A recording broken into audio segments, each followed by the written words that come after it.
নমস্কার বন্ধুরা, হিলভিলেজ কিচেনে স্বাগত জানিয়ে আজকে নিয়ে এসেছি আর একটা কেরালা দিয়ে নতুন রেসিপি। আপনারা কেরালা বলেন বা উচ্ছে বলেন, এই হোক যেটা বলেন, রেসিপিটা আপনারা একবার খেলে বারবার খেতে ইচ্ছা করবে। তো চলো এবার কেরালাটা কাটবো। এখানে নিয়ে গিয়ে আমি 5টি কেরালা কেটে নেব। এইভাবে আমি কেরালাটা কাটবো।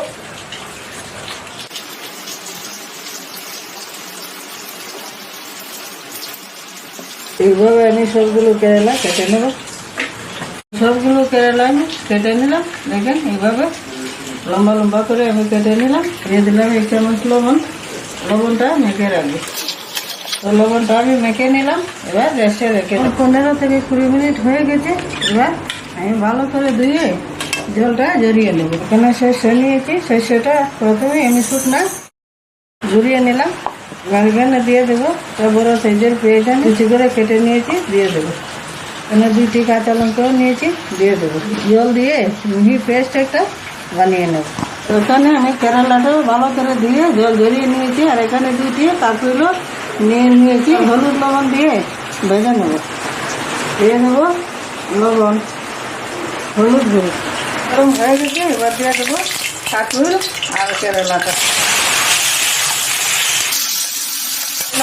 আর কাঁকড়িটা আমি লাল লাল করে ভেজে নেবো। তিনটা কমিয়ে রেখে ভাজা হয়ে যাবে আর সিদ্ধ হয়ে যাবে। আর এখানে সরষে, পেঁয়াজ, কাঁচা লঙ্কাটা আমি একটা মিহি পেস্ট বানিয়ে নিয়েছি।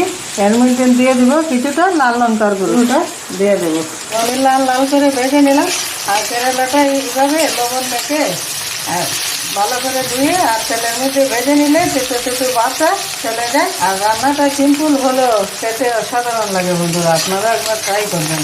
ভাজা হয়ে গেছে। এবার দিয়ে দেবো বেটে রাখা মশলাটা দিয়ে ভালো করে কষিয়ে নেব। তো আমার কষানো হয়ে গেছে। আলাদা শুকনো করে কষিয়ে নিতে হবে। তো আমার কষানো হয়ে গেছে। এবার জল দিয়ে দেবো পরিমাণ মতো।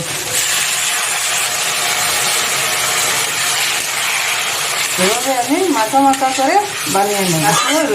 আর কেরালা পেঁয়াজ আর সরষে বাটা দিয়ে চচ্চড়ি হয়ে গেছে। আমার কেরালার কাঁকড় পেঁয়াজ সরষে বাটা দিয়ে চচ্চড়ি নামিয়ে নেব। ভিডিওটা কেমন লাগবে? যদি ভালো লাগে লাইক শেয়ার কমেন্ট করে পাশে থাকবেন। আর আপনারা ভাববেন যে কেরালা পেঁয়াজে তেতো হয়ে যাবে, খাওয়া যাবে না, কিছুটাই তেতো হবে না বন্ধুরা। আপনারা একবার হলেও ট্রাই করবেন। ট্রাই করে আমাকে বলবেন কমেন্ট করে কেমন হয়েছে। রান্নাটা সিম্পল হলো বন্ধুরা, খেতে অসাধারণ লাগে।